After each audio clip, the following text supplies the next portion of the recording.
Bismillahirrahmanirrahim. Saudara-saudaraku yang dirahmati Allah Subhanahu wa Ta'ala, pagi hari ini di pinggir pantai nan indah di Kalianda, saya ingin berbagi satu ilmu bagaimana membuat kita lepas dari himpitan masalah.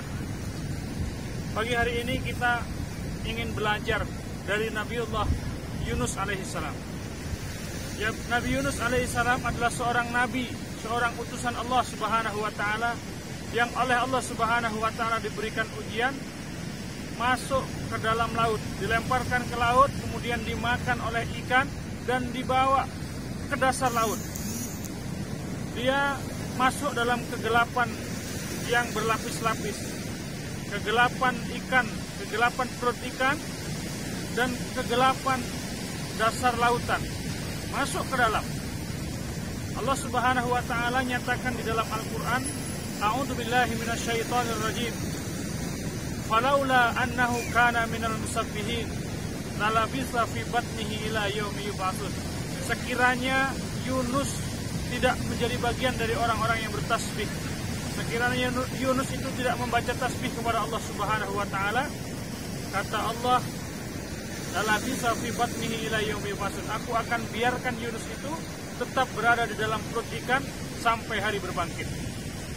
Saudara-saudaraku yang disayangi Allah Subhanahu wa Ta'ala, Nabiullah Yunus alaihissalam, karena sebab tasbih yang dia ucapkan, kemudian Allah Subhanahu wa Ta'ala menolong dia, mengeluarkan dia dari perut ikan, dan kemudian Nabiullah Yunus alaihissalam selamat. Seperti apa tasbih yang dibaca oleh Nabi Yunus alaihissalam? Tasbihnya adalah La ilaha illa anta subhanaka inni kuntu minaz zalimin. La ilaha illa anta, satu pengakuan bahwa tidak ada ilah, tidak ada yang pantas dijadikan hidup, dijadikan tujuan hidup, tidak ada yang pantas dijadikan tempat mengabdi, tidak ada yang pantas dijadikan sebagai cita-cita, illa anta, kecuali engkau ya Allah.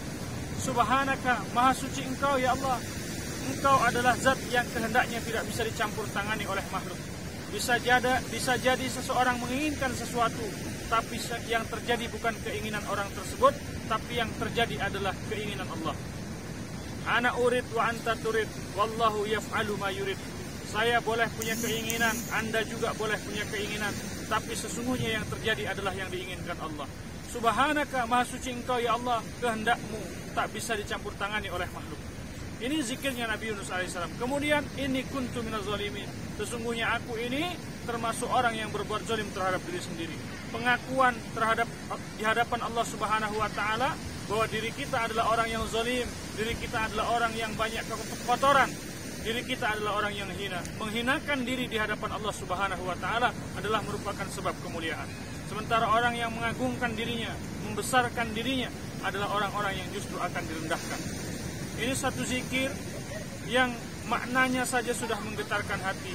Ketika ini kita baca, ini akan menjadi salah satu sebab Allah Subhanahu wa Ta'ala memindahkan kita dari kegelapan kepada cahaya, akan memindahkan kita dari kesulitan pada kemudahan. Mudah-mudahan pelajaran singkat di pagi hari ini menambah khazanah kita, keimanan kita, dan mampu menjadikan kita hamba-hamba Allah yang terus bergantung kepada Allah, memohon pertolongan kepada Allah, merendahkan diri di hadapan Allah. Mudah-mudahan kita menjadi bagian orang-orang yang ditolong oleh Allah Subhanahu wa Ta'ala. Barakallahu fikum.